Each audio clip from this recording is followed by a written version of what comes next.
با سلام دیگر باره به همه شما بینندگان بینیت گرامی. ساعت به وقت پراگنده هست و من برای شما خبرهای تازه رو میگویم. قبل از برنامه خبری که 3 ساعت پس تقدیم شما از آن می شود در پخش مستقیم در آزادی ویدیو کانال ما در یوتیوب که همین حالا از آنجا ما رو تماشا دارید.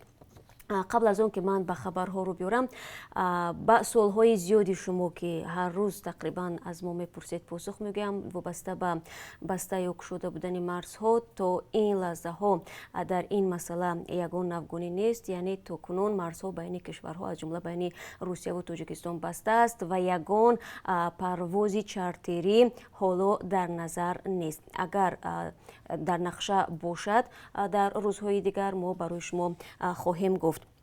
و وابسته به سپاریدن پول پاتنت که الکی روز 15 مهلت قراری پرزیدنت ولادیمیر پوتین با آخر میرسد، باید به سهم شما برسونم مجران عزیز که از روز 16 ایون الکی شما باید به کار با پاتنت برایت که پولش از 16 ایون سپاریده شده باشد.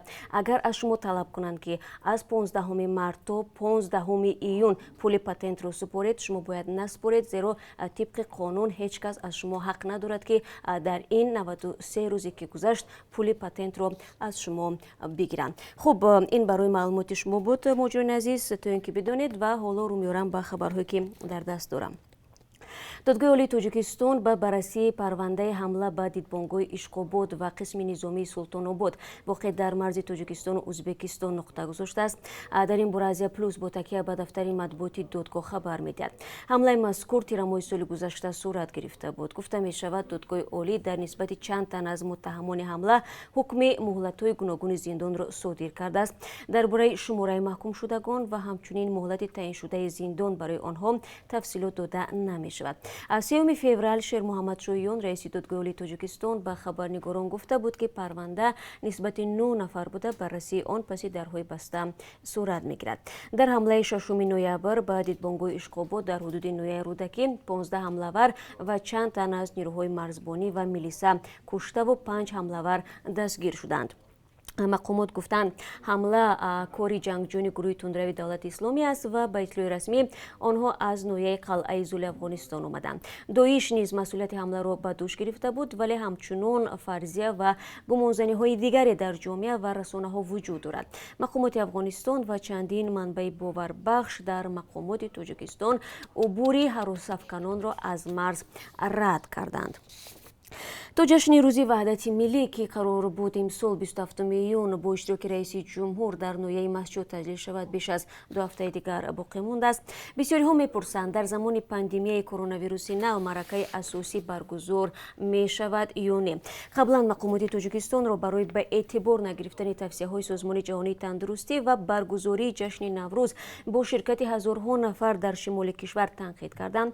مقامات رسما چیزی نمیگویند، اما منابع خبر دادند که تجلیل جشن اساسی روز وحدت ملی به تأخیر افتاده است. بعضی از منابع در حکومت نویه مسجد 11 ایون گفتند سبب چنین تصمیم پیشگیری از تجمع آدمان و گسترش بیماری همگیر است.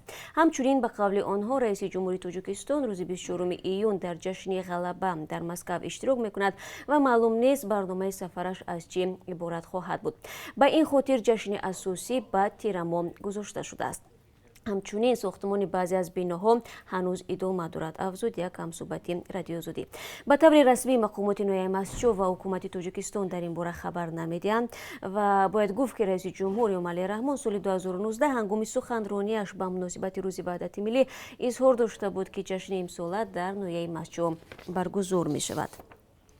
خبرگزاری تاس می نویسد که دادستانی پرونده 6 مهاجر تاجیک متهم در کشتار ورزشکار روس در مسکو را به دادگاه فرستاده است.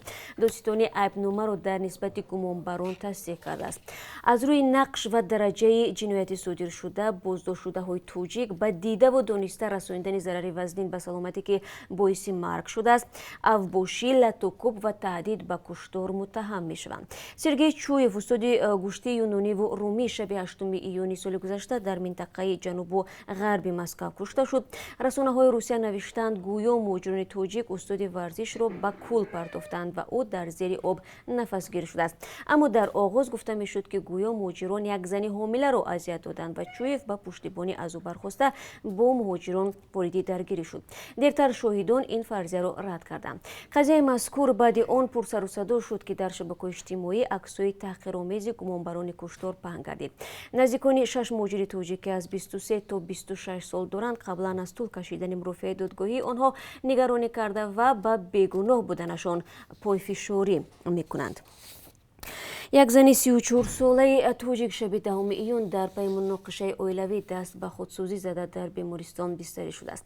Дар як ҳафтаи ахир ин дуюмин худсӯзиест, ки аз сӯи сокинони шаҳри Кӯлоб анҷом мешавад. Анвар Исломов, муовини сардухтури бемористони вилоятии шаҳри Кӯлоб, ба Радиои Озодӣ гуфт, ки олиямо очилаваро нимашаби 10 июн ба бемористон оварданд, ки 96% баданаш сӯхтааст. Пизишкон барои наҷоти зан талош доранд. Аз шӯъбаи корҳои дохилии шаҳри Кӯлоб дар суҳбат ба Радиои Озодӣ гуфтанд, ки нисбати ин ҳодиса таҳқиқот идома дорад.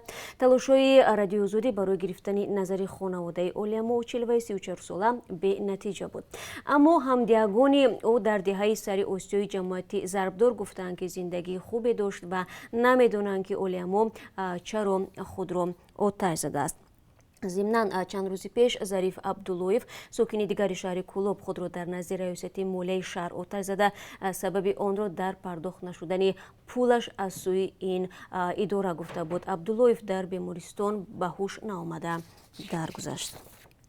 Тоҷикистон дар 5 моҳи аввали имсол беш аз 1,5 миллион тонна семент истеҳсол кардааст, вале густариши бемории COVID-19 сохтмони корхонаи нави сементбарориро дар шаҳри Душанбе то ба 2 соли дигар ба таъхир андохтааст.